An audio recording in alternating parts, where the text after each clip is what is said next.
Wow, iya, semangat untuk Kawangan Solo. Kota lain jangan ketinggalan, Semarang, ya, Jogja, Karanganyar, Wonogiri, Bandung, Cimahi, Bogor, Jakarta, Malang, Surabaya. Blora belum muncul nih, Blora ya, dan lain-lain. Oke, Ibu-ibu, seperti di publikasi kita, bagi orang Jawa Tengah, bahkan seluruh di Indonesia pun tidak asing yang namanya Sritek ya, Sri Rejeki Isman, tekstil. Berdiri persis umurnya seperti saya, 54 tahun. Bu Mega kayak lebih muda ini. Tahun 66 perusahaan ini berdiri. Dan sebuah prestasi yang luar biasa ya, yang kita ikuti. Kita lihat sebuah perusahaan tekstil di Indonesia yang diberikan sebuah kesempatan oleh Tuhan untuk menjadi penyedia dari uniform, dari baju-baju seragam militer di 34 negara. Bahkan pengekspor tekstil untuk 100 negara di dunia. Ini bukanlah sesuatu yang bagi kita adalah amazing banget untuk kita. Tetapi di balik semuanya itu pasti ada seseorang yang mendoakan, yang mendampingi, yang menopang dari seorang CEO atau Presiden Direktur, yaitu Pak Iwan Setiawan Nurminto. Siapa lagi kalau bukan Bu Mega Budiono. Saya baru bertemu beliau sekali.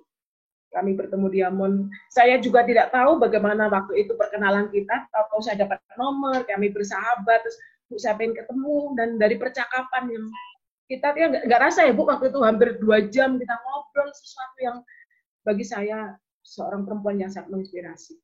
Selain menjadi istri CEO atau presidir dari Sritek, Bu Mega adalah juga pemimpin dari Sekolah Internasional di Solo.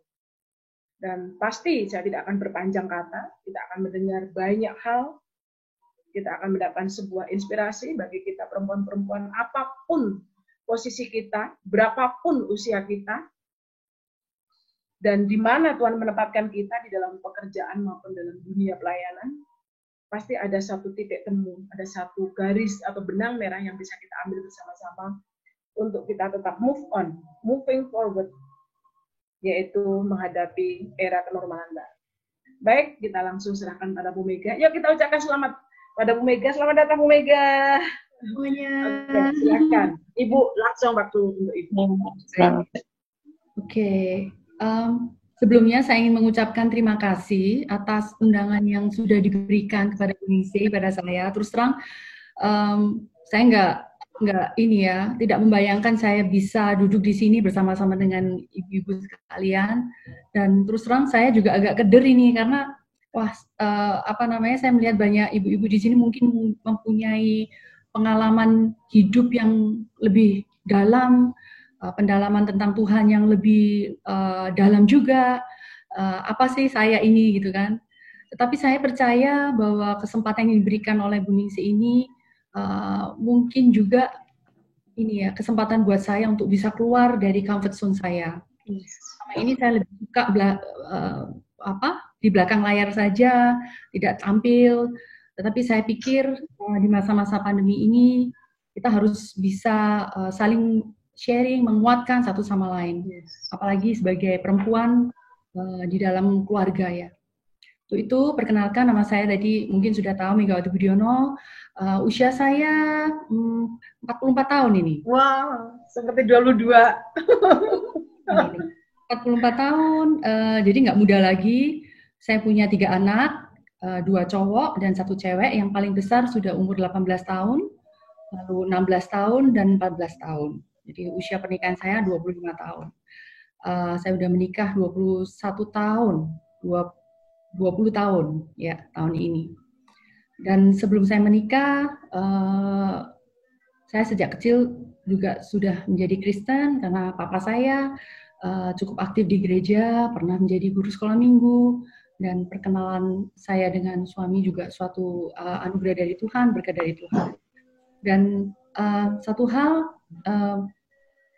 saya ketika saya asli Surabaya, ibu-ibu, kalau yang boleh belum kenal saya asli Surabaya dan saya pindah di Solo sejak menikah.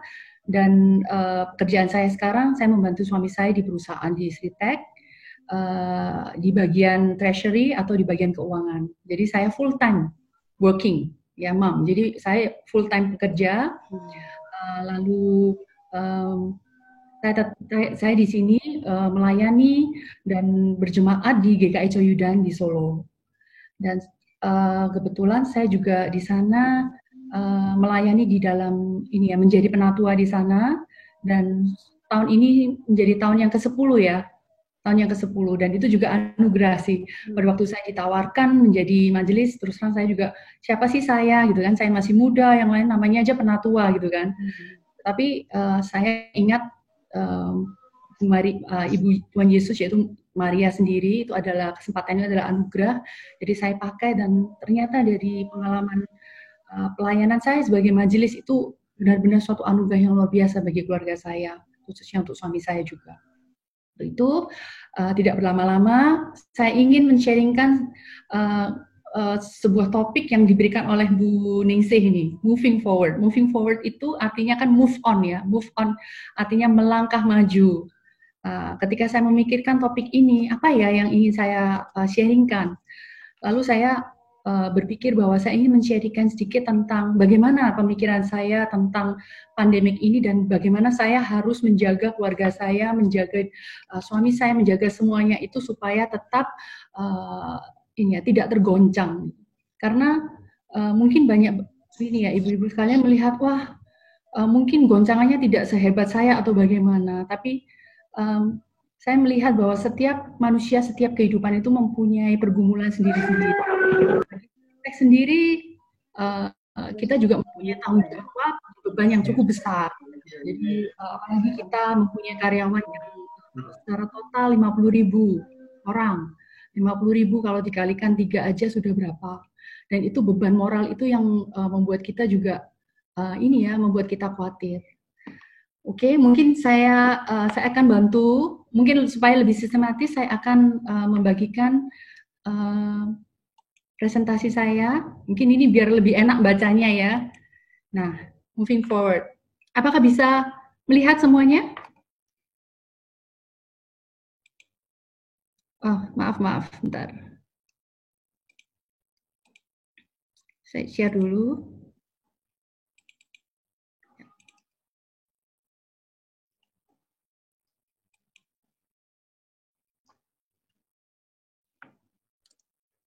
Ya. Ini judul yang diberikan oleh Ibu Ningsih nih, melangkah maju. Bagaimana cara kita melangkah maju meski kita tidak tahu apa yang kita akan hadapi, ya kan? Nah, mungkin ibu-ibu seringkali melihat laporan ini ya. Oh, siapa yang meninggal berapa, lalu yang sembuh berapa, atau yang positif apa, di Indonesia juga berapa. Setiap hari kita selalu dibombardir dengan berita-berita seperti ini, baik di berita, televisi, maupun di WA. Dan kadang-kadang berita-berita ini membuat kita menjadi shock ya. Kayaknya, aduh, kaget. Awalnya waktu kita mendengar ini kan kayaknya shock, kaget. Lalu kita mendengar banyak berita-berita tentang kematian ini, kematian itu, di negara itu ada seperti ini, lalu banyak orang yang kehilangan pekerjaan, lalu banyak orang yang tertimpa kesialan dan sebagainya. Itu membuat kita akhirnya merasa sedih, kita prihatin, kita terbawa perasaan, kita juga ikut takut gitu, bagaimana dengan pekerjaan suami saya atau anak-anak saya, masa depan kita bagaimana. Hal-hal itu yang selalu kita pikirkan ketika pandemi ini terjadi, dan ini memang benar-benar membuat banyak keluarga-keluarga itu yang menjadi tidak damai, lalu stres, bahkan depresi. Dan banyak sekali cerita-cerita yang kita dengar hampir setiap hari. Nah, kita lihat apakah itu normal? Saya pikir itu semua normal ya, karena ini sesuatu yang belum pernah kita rasakan sebelumnya. Namanya saja global pandemi, jadi semuanya mengalaminya. Untuk itu saya ingin mengingatkan sekali lagi bahwa Tuhan memberikan masalah itu pasti mempunyai jawabannya, pasti mempunyai maksud dan tujuan. Yang penting kita harus ingat, reminder bahwa kita tidak sendiri, karena tidak hanya kita aja, Indonesia saja, tapi dunia juga bersama-sama mengalami hal yang sama. Itu yang kadang-kadang membuat saya juga lebih kuat gitu loh. Aduh, apakah perusahaan saya bisa kuat nggak? oh ternyata perusahaan lain juga mengalami hal yang sama, perusahaan di negara lain juga mengalami hal yang sama. Lalu saya ingat juga 1 Korintus ya kan 10:13 pasti semuanya sudah tahu ini ya, hafal luar kepala bahwa pencobaan itu nggak mungkin melebihi kekuatan kita, dan Allah itu selalu dan Dia tidak akan membiarkan kita dicobai melampaui kekuatan. Itu yang saya mencoba untuk mengingatkan diri saya juga. Lalu bagaimana respon ketika terjadi pandemi ini? Karena di perusahaan kami juga otomatis terkena dampak juga, ya. Dampak besar kecil kan itu tergantung dari bagaimana kita menanggapi. Dan saya ini ingin membagikan 4 saja topik, yaitu tentang bagaimana ketika ada lagi rame kan pandemik ya, pandemik ini gimana kita meresponnya. Ini ada 4, yaitu kembali kepada kedaulatan Tuhan, lalu kita berpikir positif, refleksi diri sendiri, dan fokus pada keluarga. Ini saya akan jabarkan masing-masing. Yang pertama dulu, kembali kepada kedaulatan Tuhan. Nah, ketika pandemi ini terjadi, kan kita bingung ini sesuatu yang berhubungan dengan kesehatan. Ternyata manusia itu kalau berhubungan dengan kesehatan, dengan jiwa, itu jauh melebihi, takutnya itu melebihi apapun kadang-kadang ya. Dan apa yang harus kita lakukan? Saya ingat sekali pada awal-awal pandemi ini, waktu terjadi di China, di negara lain, dan Indonesia waktu itu belum masuk. Sepertinya Indonesia merasa, wah nggak apa-apa lah, kita hanya melihat saja, melihat-lihat, ya kita tidak mempersiapkan diri dengan bahwa itu akan masuk ke Indonesia. Bahkan waktu itu saya ingat Indonesia semuanya kena, Indonesia masih belum kena, ya. Kita masih dengan bangganya bahwa Indonesia tuh kuat, tahan ya, karena kita tuh seperti ini. Nah, dan itu terjadi karena saya di kemajelisaan di gereja, otomatis gereja juga harus membuat beberapa kebijakan. Apakah yang harus kita lakukan gitu kan? Nah, kembali di sana kita diberhadapkan bahwa ini pandemi ini peran kita bagaimana ya, kedaulatan Tuhan itu bagaimana dalam mengambil suatu solusi. Nah, kadang-kadang dulu awal-awal saya ingat sekali ya di gereja terjadi perdebatan, wah kalau kita nggak kebaktian itu kita nggak beriman, kenapa kita harus takut dengan virus, Tuhan pasti akan melindungi. Banyak hal-hal yang seperti itu yang akhirnya ini ya terpecah ya, 2 kubu gitu loh, antara iman dengan yang ini tadi, sesuatu yang tidak bisa kita lihat. Lah, kalau seperti itu bagaimana? Nah, kalau saya selalu melihat bahwa kita harus kembali kepada kedaulatan Tuhan dan kita harus percaya dengan negara. Apa itu keputusan dari negara kita harus menuruti, karena negara itu adalah juga di bawah negara juga itu adalah semua dari Tuhan. Ya, seperti di Roma ya, kadang-kadang kita tuh 12 ayat 2 diingatkan, janganlah kamu menjadi serupa dengan dunia ini, tapi berubahlah dengan pembaharuan budimu, sehingga kamu dapat membedakan manakah kehendak Allah, apa yang baik dan yang berkenan kepada Allah dan yang sempurna. Sepertinya dunia ini ngomongnya seperti ini, tetapi kita harus memakai hikmat dari Tuhan, kehendak Tuhan bagaimana, dan kita juga harus menghargai pemerintah juga, karena pemerintah seperti di Roma 13 ayat 1, bahwa kita itu harus takluk kepada pemerintah yang ada di atasnya, sebab tidak ada pemerintah yang tidak berasal dari Allah, dan pemerintah-pemerintah yang ada ditetapkan oleh Allah. Sebab itu barang siapa melawan pemerintah, yang melawan ketetapan Allah, dan siapa yang melakukannya akan mendatangkan hukuman atas dirinya. Saya ingat banget ketika pemerintah bilang jangan ibadah, tapi kadang-kadang ada beberapa gereja yang masih ngeyel kan, karena merasa ya itu tadi, oh ini bukan kehendak Allah kita harus beribadah dan sebagainya. Dan kita tidak mau mendengarkan pemerintah, ini juga tidak benar. Makanya di dalam perusahaan kami juga, Sritek, ketika kita melakukan keputusan ini, kita juga melihat juga negara lain waktu itu. Kenapa Sritek bisa membuat masker yang pada waktu itu sangat viral sekali? Itu karena jauh-jauh hari ketika pandemi terjadi di China, lalu di negara yang lain, kita mempersiapkan diri. Jadi suami saya waktu itu langsung membuat tim COVID, lalu mempersiapkan pembuatan masker untuk 50.000 karyawan, itu jauh-jauh hari kita sudah membuat maskernya. Lalu sebelum akhirnya Corona masuk ke Indonesia, semua pegawai kita sudah memakai masker di pekerjaan kita. Lalu kita sudah melakukan protokol-protokol yang kita belajar dari negara-negara lain. Protokolnya seperti apa sih kalau di perusahaan, di pabrik, kita sudah melakukannya semuanya itu. Jadi suami saya seorang yang sangat visioner banget gitu. Jadi dia mempersiapkannya jauh-jauh hari. Dan ketika Indonesia tiba-tiba butuh masker, kita sudah siap dan untuk itu kita siap untuk membagikan untuk yang lain. Jadi penting sekali bahwa kita harus support dan trust siapa pemerintah kita di masa-masa yang tidak jelas ini.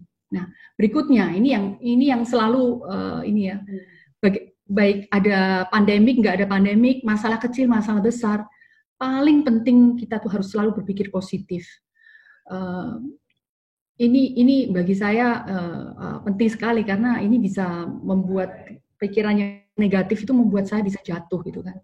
Tentang pandemi ini banyak sekali hal-hal positif yang bisa kita pikirkan. Mungkin yang pertama kita melihat stay at home. Waduh, kita harus bersyukur kalau diberikan tempat tinggal karena banyak orang yang mau di rumah aja dia nggak bisa ya. Lalu memang banyak kan berita-berita yang menakutkan, tetapi wah ternyata ada positifnya juga dengan adanya pandemi ini.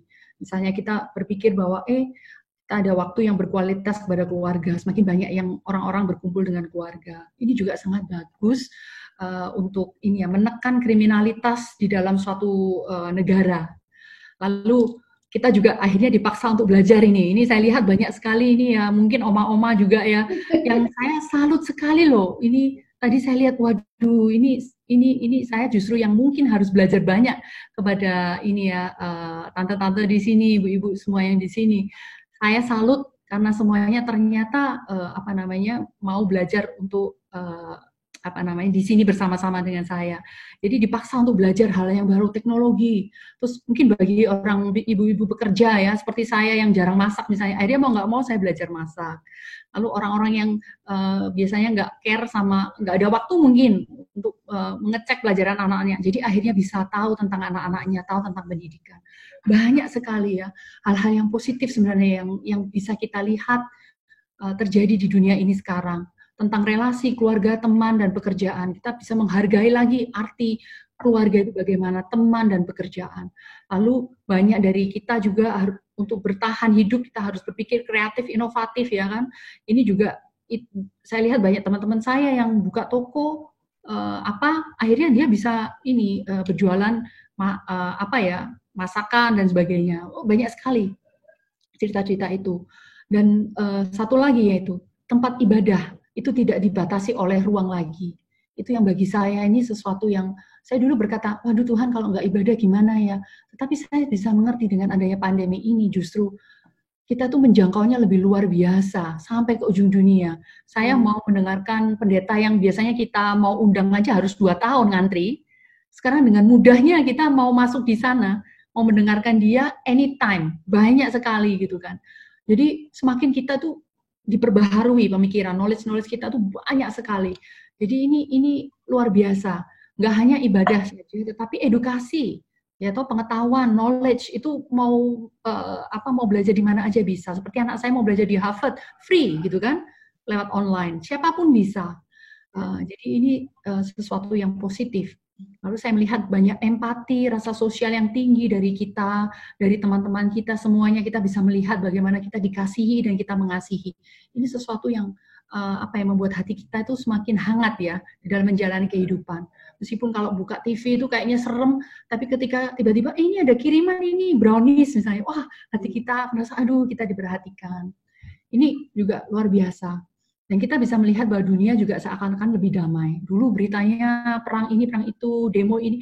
Sekarang seakan-akan tidak ada gitu. Mereka yang kita dengarkan di berita-berita sekarang, bagaimana ini saling membantu ini dan itu. Semua tiba-tiba menghargai bagaimana perjuangan seorang dokter, perawat, dan sebagainya. Ini luar biasa. Dan yang paling penting juga lingkungan hidup. Kembali bernapas dan membaik. Ya, bertahun-tahun ya menghabiskan banyak uang juga, mereka rapat bagaimana caranya menyelamatkan lingkungan hidup, ternyata jawabannya sangat sederhana ya seperti ini ya. Jadi banyak sekali. Jadi ketika kita galau, ketika stres, mari kita berpikir positif tentang hal-hal kebaikan ini. Lalu jadi optimis bahwa di balik segala penderitaan, apapun itu, Tuhan biasanya selalu memberikan sesuatu yang positif, optimis. Lalu ini bagi saya sendiri pribadi ya, apapun ketika saya mendapatkan masalah, pandemi ini juga, apapun itu, saya selalu melihat diri saya sendiri. Baik misalnya anak saya dipanggil ke sekolah karena anak saya misalnya nakal dan sebagainya. Yang saya lakukan, saya biasanya tidak memarahi anak saya dulu. Saya biasanya refleksi diri saya sendiri ya. Kenapa sih kok anak saya bisa seperti itu misalnya? Atau kenapa kok di kantor orang-orang kok jadi seperti ini misalnya, tidak kompak dan sebagainya. Kenapa ada seperti ini? Saya langsung refleksi, mungkin ada sesuatu yang belum saya lakukan dengan benar. Dan apa yang saya lakukan ya, jadi peran kita ya sebagai ibu, sebagai apapun itu, pekerja di rumah, sebagai nenek misalnya, atau sebagai single mom, atau sebagai siapapun itu, selalu harus mengingat siapa kita dulu ketika kita menghadapi masalah ya. Yang pertama, kita harus mendekatkan diri kepada Tuhan. Jadi dengan adanya pandemi ini saya benar-benar lebih mendekatkan diri. Jadi setiap pagi saya pasti akan lebih membaca renungan supaya saya biasa siap hari ini saya mau menghadapi apa lagi ini problem apa yang tiba-tiba keluar ini. Saya harus kuat dulu cari hikmat Tuhan gitu. Lalu saya juga dengan ini topiknya yang di pandemi ya, saya tiba-tiba mengingat dulu zaman sebelum pandemi ini banyak sekali doa-doa yang saya minta kepada Tuhan. Misalnya saya karena sebagai wanita yang full time, saya kepingin lebih banyak waktu untuk keluarga gitu ya. Akhirnya saya melihat, dengan pandemi ini tuh banyak sekali sebenarnya doa-doa yang dulu saya pernah minta itu akhirnya terjadi semua gitu kan. Akhirnya oh iya ya, ternyata ya. Jadi itu yang membuat saya kuat. Dan saya merasa bahwa Tuhan itu benar sungguh-sungguh tahu isi hati kita. Lalu berikutnya tentang menerima diri kita dan menjadi percaya diri. Nah, banyak orang yang nggak bisa move on itu tuh karena merasa nggak pede dengan dirinya, tidak bisa menerima dirinya, mungkin tidak merasa dirinya tidak cantik, tidak baik, kurang pengalaman, kurang pendidikan dan sebagainya. Itu juga harus kita kita coba berpikir positif, kita harus berusaha untuk kita bisa kok. Oke, kalau kita memang harus di rumah misalnya, apa yang harus kita lakukan untuk keluarga kita. Ya seperti ini ya, Bu Ningsih meminta saya jaringannya. Oh ya. Bu Ningsih minta saya untuk berbicara. Saya awalnya juga nggak percaya, tapi diri saya akhirnya saya harus bisa menerima diri saya, posisi saya ini untuk jadi berkat gitu. Jadi akhirnya saya berusaha untuk keluar dari comfort zone saya untuk bisa membagikan berkat. Lalu yang berikutnya tidak membandingkan dengan orang lain. Nah, banyak sekali orang yang nggak mau maju karena yaitu akhirnya aku nggak seperti itu seperti orang itu sepertinya lebih baik dari saya. Oh kok kehidupannya seperti itu.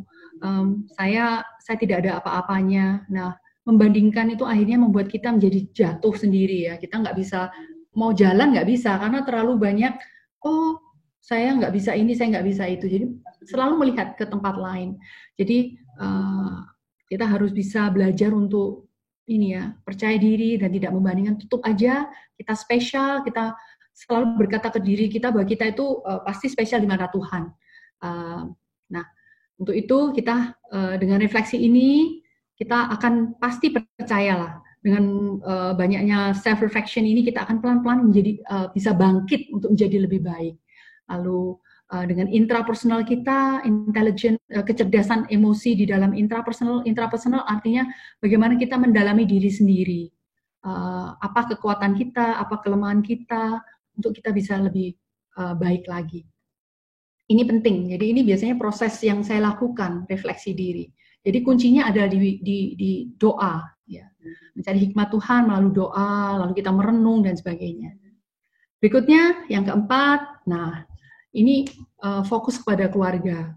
Otomatis semua di sini pasti tahu ya, sering banget dengar kan, apalagi di women movement itu pasti kuncinya keluarga, benar nggak ya? Selalu keluarga.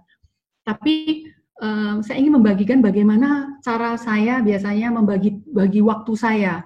karena saya full time, saya harus mengurus sekolah juga meskipun tidak full time.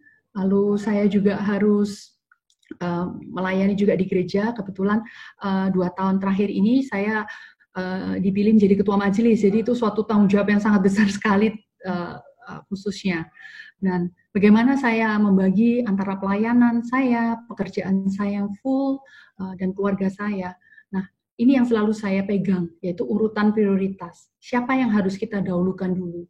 Dan saya bersyukur dengan teman saya memberikan satu buku. Ini saya cari bukunya hilang, saya nggak dalam bahasa Inggris dan saya lupa judulnya apa. Tapi yang saya ingat adalah dari kitab Amsal 31, 10 sampai 31. Ini bagi saya kekuatan saya untuk menjalankan kehidupan saya sebagai peran sebagai ibu dan istri ya khususnya. Dan saya sebagai bekerja, dan sekarang pun dengan adanya pandemi ini saya mau nggak mau ya jadi ibu rumah tangga juga kan, jadi wis all in one gitu kan, harus bagaimana ini, fokus keluarga itu fokus keluarga yang mana gitu. Nah, ini saya akan sharingkan yang pertama adalah urutan prioritas adalah Tuhan. Nah, Tuhan di sini adalah relasi, bukan pelayanan di gereja istilahnya dalam hal ini ya, atau pelayanan yang begitu banyak. Di sini adalah Tuhan. Jadi saya harus mempunyai kekuatan hubungan relasi yang kuat dengan Tuhan. Kalau nggak ada Tuhan, ketika kita mendapatkan masalah, kita mau ke siapa? Kadang-kadang suami kita sudah banyak masalahnya, dibebani lagi, belum tentu dia bisa gitu kan. Kita malah membebani. Jadi nggak boleh. Istilahnya kita sebagai perempuan, wanita, kita harus bisa mempunyai kekuatan hubungan yang dekat dengan Tuhan. Di Amsal 31 ayat 25 sampai 26, di sana dikatakan pakaian adalah kekuatan dan kemuliaan. Ia tertawa tentang hari depan. Ia membuka mulutnya dengan hikmat, pengajaran yang lemah lembut ada di lidahnya. Ya, itu jadi kekuatan kita itu adalah ketika kita bisa mempunyai hikmat Allah di dalam diri kita. Nah, kalau kita kuat, kita mempunyai hubungan yang kuat dengan Tuhan, apapun masalah itu kita bisa tangani dulu gitu kan. Nah, yang kedua siapa? Banyak sekali istri-istri atau teman-teman saya ya, saya melihat banyak sekali yang setelah menikah urutan prioritas yang kedua itu adalah anak gitu ya. Sebenarnya tidak benar ya. Yang benar adalah pasangan hidup kita ya. Kalau kita istri ya kita suami ya. Itu keluarga kita, keluarga inti kita, karena ketika kita menikah kita sudah bersatu dengan suami. Jadi apapun pekerjaan saya, misalnya pelayanan saya yang begitu sibuk, tetapi kalau suami saya membutuhkan saya pasti akan mencari meminta izin misalnya. Saya harus prioritas suami saya. Karena itu penting bagi kehidupan rumah tangga saya, penting untuk keteladanan di depan anak-anak saya. Dan di sana di Amsal kita diajarkan untuk dikatakan juga kan hati suaminya percaya kepadanya, suaminya tidak akan kekurangan keuntungan, dan ia berbuat baik kepada suaminya dan tidak berbuat jahat sepanjang umurnya. Jadi memang sebagai istri itulah tugas kita untuk kita bisa selalu mendukung suami. Nah, kalau kita mungkin berantakan Omai. Nah, urutan prioritas ketiga adalah anak kita ya. Anak kita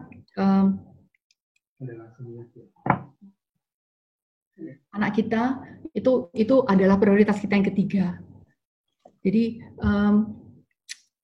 mungkin kalau ini saya tidak perlu berpanjang lebar karena yang pasti semuanya sudah tahu ya, kalau kita sudah apalagi yang sudah mempunyai anak, pasti anak itu segala-galanya. Kadang-kadang bahkan melebihi suami gitu kan.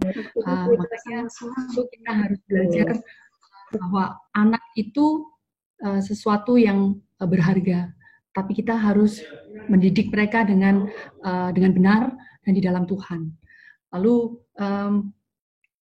yang keempat adalah rumah. Ya. Tadi sebelum saya melanjutkan ke rumah, tadi saya lupa bahwa hubungan kalau kita memprioritaskan anak dulu, ya itu hasilnya apapun. Kadang-kadang kalau kita mempunyai hubungan yang harmonis dengan suami, kadang-kadang anak kita belum tentu harmonis ya. Tapi kalau kita tidak harmonis, anak kita juga pasti akan berantakan gitu. Jadi makanya sangat penting kita memberikan contoh keteladanan baik untuk anak kita. Lalu yang keempat yaitu Nanti jam 11 rumah malam. bagaimana? Rumah yang apakah harus mempunyai rumah yang baik, yang bagus, indah, mahal? Tidak. Jadi bukan tentang rumahnya, tetapi tentang bagaimana kita membuat rumah kita menjadi rumah yang penuh dengan kedamaian, bukan omelan-omelan, ya. Jadi supaya ketika suami kita ada di rumah, anak kita di rumah, mereka merasakan kedamaian di sana dan nggak sumpek gitu kan istilahnya. Dan otomatis rumah ini juga harus dijaga dengan baik, dengan rapi dan teratur, tidak harus mahal. Segala sesuatu yang dibutuhkan oleh anak dan suami kita harus penuhi gitu ya. Makanan apa itu memang sudah kewajiban kita. Lalu yang kelima, nah ini diri sendiri. Nah itu penting sekali juga bahwa kita itu harus bisa ya mengappreciate, mencintai diri kita. Istilahnya dalam arti menghargai, karena banyak sekali ya perempuan-perempuan yang merasa dirinya tidak layak untuk melakukan hal-hal mendapatkan ini dan itu. Nah, enggak. Kalau di Amsal kita diajarkan bahwa di sana dikatakan ia membuat bagi dirinya permadani, lenan halus dan kain ungu pakaiannya. Dia membuat sendiri, dia memakai pakaian yang bagus gitu kan. Jadi tidak apa-apa. Bagaimana kita bisa mengasihi orang lain kalau kita tidak bisa mengasihi diri sendiri? Jadi itu sangat penting sekali. Kadang-kadang kita harus punya me time ya, apa yang kita inginkan gitu ya, belajar tentang apa, itu tidak ada apa-apa. Lalu yang terakhir, nah ini baru kita prioritas kita yang lain adalah sosial, pelayanan sosial kita, pelayanan di gereja kita, pelayanan keluarga seperti keluarga yang lain ya, selain keluarga inti kita, lalu teman kita. Jadi itu memang sebagai tugas kita juga. Di sana dikatakan bahwa ia memberikan tangannya kepada yang tertindas, mengulurkan tangannya kepada yang miskin. Jadi tugas perempuan itu luar biasa loh, apalagi di Amsal itu kita diajarkan bahwa kita juga harus bekerja, ya tidak hanya di rumah aja misalnya, kita juga harus bisa menghasilkan sesuatu. Kalaupun kita tidak bisa menghasilkan sesuatu, tidak apa-apa, karena apa yang kita lakukan di dalam rumah itu juga suatu pekerjaan yang mulia. Nah itu penerimaan diri itu sangat penting. Dan bagi saya sendiri pribadi ketika saya dihadapkan ini ya banyak kesibukan, lalu bagaimana saya harus membagi tugas, urutan prioritas ini yang saya lakukan. Jadi ketika pelayanan saya di gereja membutuhkan saya, tetapi ternyata anak saya lebih membutuhkan saya juga pasti akan meminta izin dan sebagainya. Kita lihat bagaimana. Dan di dalam masa pandemi ini otomatis ini ya saya juga belajar untuk bisa bagaimana memprioritaskan waktu saya. Otomatis semuanya jadi satu ini. Dan kebetulan kalau di rumah semuanya bisa ini ya jadi satu. Jadi lebih mudah gitu kan. Apa yang kita lakukan sebenarnya semakin mudah. Tapi tetap fokus yaitu tadi saya menguatkan diri saya dengan Tuhan. Itu sih kuncinya gitu. Karena kalau saya nggak kuat, karena pada waktu masa-masa awal pandemik itu cukup ini menegangkan juga di awal-awal ya. Apa terjadi perubahan ini. Wah, saya kadang-kadang bingung harus mencari siapa ya. Saya doa saja. Akhirnya Tuhan membuka. Lalu saya membantu suami saya dukung karena kerja dari rumah.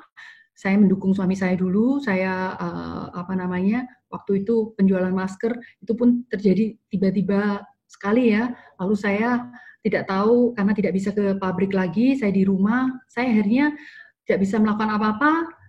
Waktu itu pabrik juga tutup, tapi masih running sih, cuman kan kita nggak bisa ngawasi.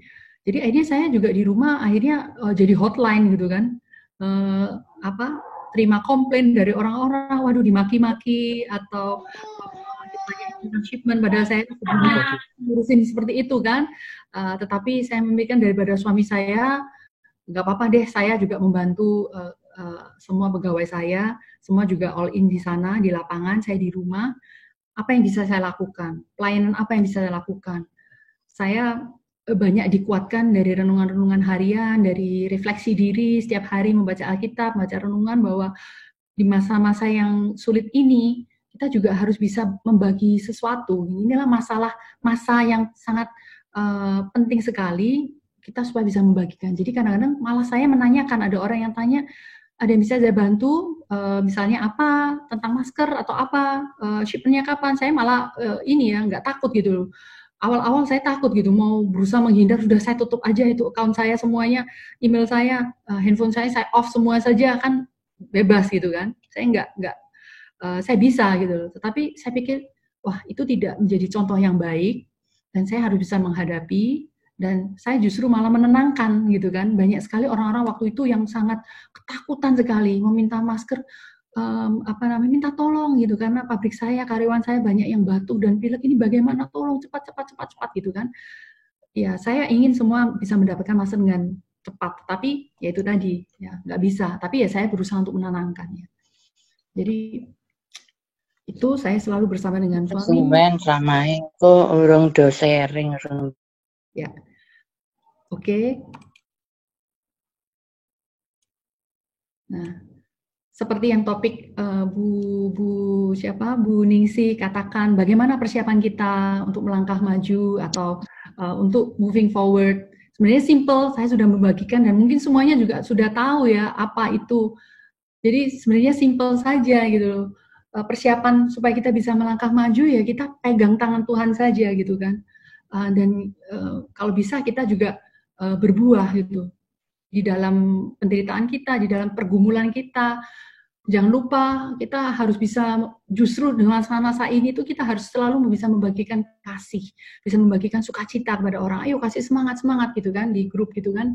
Kita juga selalu semangat kepada pegawai-pegawai kita. Ayo jangan gentar. Sales berkurang, pasti Tuhan akan ini. Jadi kita terus ya memberikan semangat. Lalu kita harus mempunyai damai sejahtera. Jadi kalau kita dekat dengan Tuhan pasti ada damai sejahtera. Kita harus sabar gitu kan. Kadang-kadang kita nggak sabaran. Dengan anak-anak kita kan nggak terbiasa setiap hari ketemu, harus sekarang setiap hari ketemu, wah itu kadang-kadang itu jadi nggak sabaran gitu kan. Pasti semua punya cerita masing-masing ya. Nah ini juga kita harus bisa lebih sabar, lalu murah hati, kebaikan, ya, kesetiaan dan kelemah lembuhan dan pengawasan diri. Ini semuanya pasti sudah hafal luar kepala. Jadi ya ini persiapannya kita harus pegang tangan Tuhan.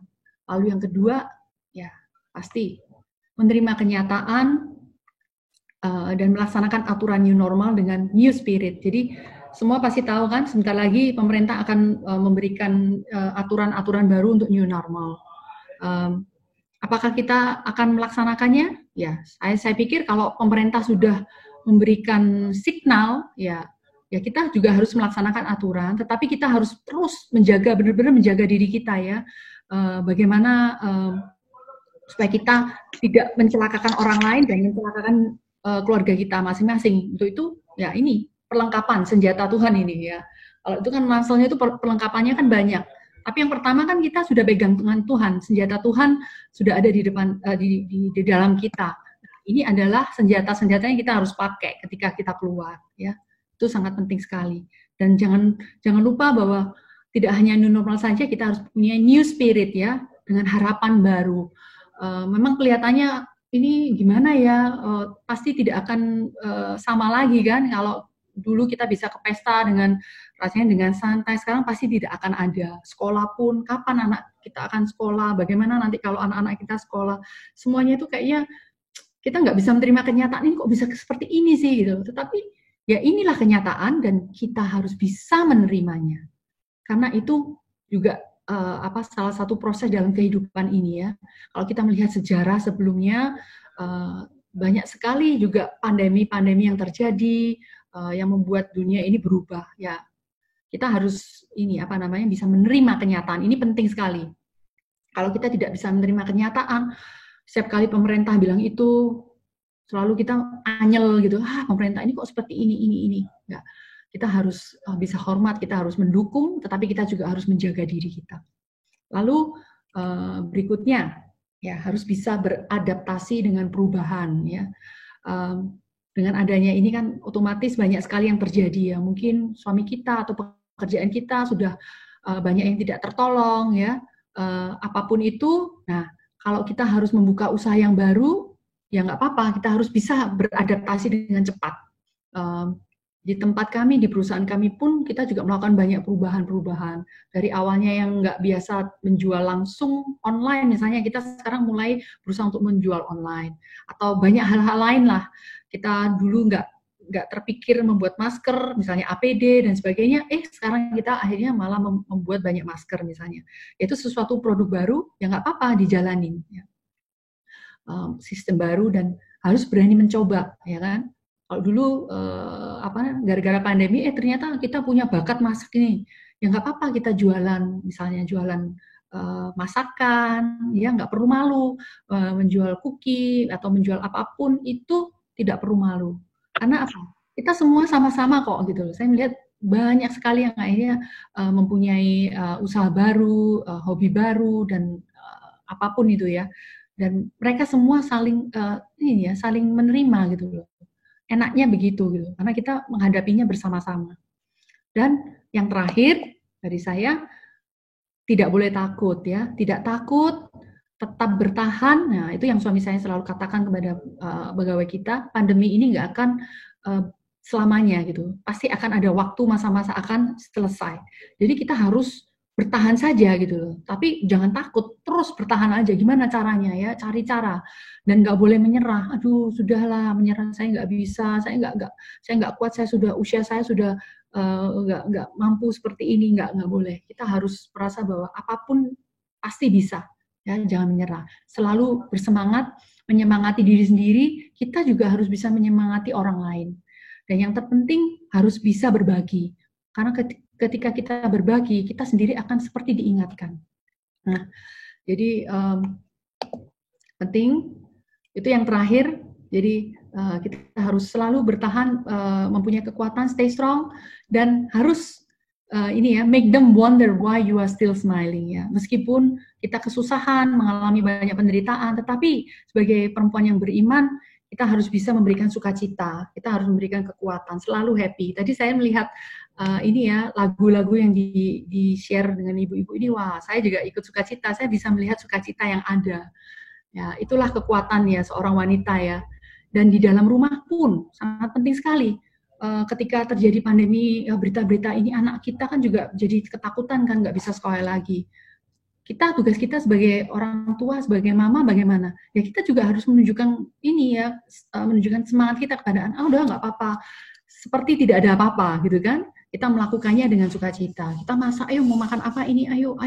Jadi harus dengan sukacita, dengan dengan kasih, dan jangan ikut-ikutan galau, stres, depresi dan sebagainya. Dan sangat penting sekali kita tidak gampang menunjukkan ekspresi kita yang negatif di hadapan anak-anak kita, di hadapan suami kita, karena kelak anak-anak kita pun akan meniru bagaimana dia menghadapi suatu masalah. Ya, jadi makanya sebagai perempuan, supaya kita bisa move forward, ya 4 hal ini yang kita harus lakukan. Ya. Jadi yang terakhir, kalimat dari saya. Di padang gurun yang kering gersang, ya, di dalam pandemi yang kelihatannya tidak tahu ujungnya kapan akan selesai, tetaplah berharap, karena di dalam tetap ada harapan. Karena apa? Kita selalu bersama Tuhan. Di dalam pergumulan hidup, janganlah bimbang, karena bersama Yesus selalu ada pertolongan. Ya. Jadi di Lukas 8 ayat 50, di sana Yesus mengatakan kepada Yairus, jangan takut, percaya saja. Ini perkataan Yesus loh. Jadi mari kita sebagai anak-anaknya, kita juga ingat bahwa selama kita berjalan bersama Yesus, kita tidak perlu takut, kita percaya aja. Tuhan pasti akan menuntun kita ke jalan yang benar. Baik, sekian dari saya. Terima kasih. Terus dari saya.